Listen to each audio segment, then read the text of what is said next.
अगर किसी को पितृदोष लग गया है तो बिना उसे ठीक कराए आपका एक काम नहीं होगा, हमेशा अड़चने आएंगी।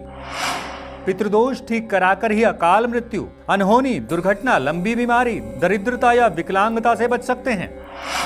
शास्त्रों में पितृदोष ठीक करने के 6 उपाय बताए गए हैं। उन्हें अपनाकर कोई भी अपने पितरों को शांत कर सकता है।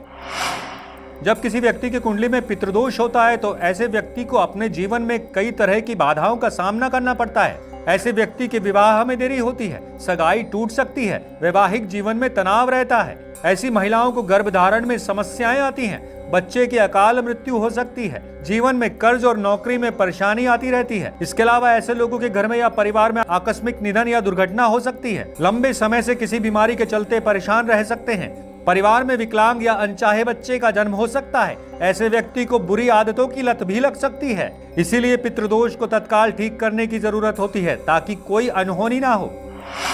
क्या आप जानते हैं कि किसी की कुंडली में पितृदोष कैसे बनता है, जातक पर इसके क्या नकारात्मक प्रभाव पड़ते हैं और ज्योतिष शास्त्र में इसे दूर करने के क्या उपाय बताए गए हैं? आपको बता दें कि ज्योतिष शास्त्र में काल सर्प दोष के बाद यदि किसी दोष को सबसे खतरनाक माना जाता है तो वह है पितृदोष। ज्योतिष शास्त्र के अनुसार पितृदोष में भी व्यक्ति को काल सर्प दोष की तरह ही फल भोगने पड़ सकते हैं। ज्योतिष शास्त्र के अनुसार प्रत्येक व्यक्ति की कुंडली में शुभ और अशुभ दोनों तरह के योग बनते हैं। यदि किसी व्यक्ति की कुंडली में शुभ योग बनते हैं तो व्यक्ति को जीवन में सुख सुविधाएं और धन दौलत प्राप्त होती है।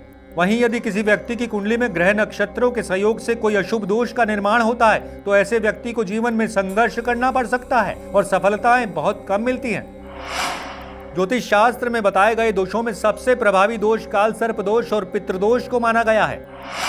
ज्योतिष शास्त्र के अनुसार जब हमारे पूर्वजों की आत्माएं तृप्त नहीं होती तो ये आत्माएं पृथ्वी लोक में रहने वाले अपने वंश के लोगों को कष्ट देती हैं। इसी को ज्योतिष शास्त्र में पितृदोष कहा गया है। हिंदू धर्म की मान्यताओं के अनुसार मृत्यु लोक पर हमारे पूर्वजों की आत्माएं अपने परिवार के सदस्यों को देखती रहती हैं।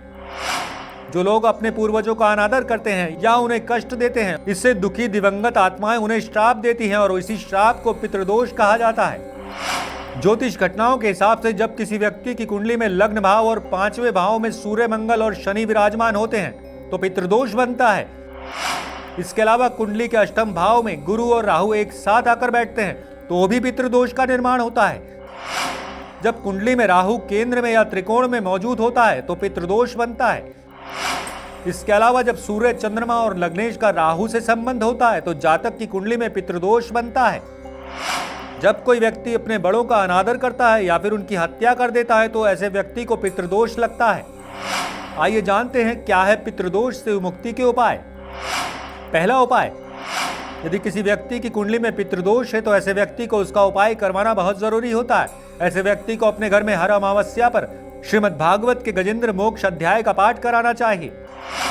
दूसरा उपाय, प्रत्येक चतुर्दशी, अमावस्या और पूर्णिमा के एक दिन पहले पीपल पर दूध चढ़ाना और भगवान विष्णु से प्रार्थना करना शुभ माना जाता है। तीसरा उपाय, ऐसे व्यक्ति को 1.25 किलो चावल लाकर रोज अपने ऊपर से एक मुट्ठी चावल 7 बार उतार कर पीपल की जड़ में डाल देना चाहिए। ऐसा लगातार 21 दिन करने से पितृदोष से राहत मिल सकती है। चौथा उपाय, यदि कुंडली में पितृदोष बन रहा हो तब जातक को अपने घर की दक्षिण दिशा की दीवार पर अपने स्वर्गीय परिजन का फोटो लगाकर उस पर हार चढ़ाना और रोज उनकी पूजा करना, उनसे आशीर्वाद प्राप्त करना चाहिए। पांचवा उपाय, पितृदोष के उपाय के लिए व्यक्ति को काले कुत्ते को उड़द के आटे से बने बड़े हर शनिवार को खिलाने से शनि, राहु, केतु तीनों ग्रहों का नकारात्मक प्रभाव कम होता है। छठा उपाय, प्रत्येक साल पड़ने वाली पितृ अमावस्या पर या जिस तिथि को आपके पूर्वज की मृत्यु हुई है उस तिथि पर पितृदोष की शांति विधिवत कराने से पितृदोष को कम किया जा सकता है। इन उपायों को अपनाकर आप भी पितृदोष से मुक्ति पा सकते हैं और पितरों को शांत करके उनका आशीर्वाद लेकर लाइफ में तरक्की कर सकते हैं।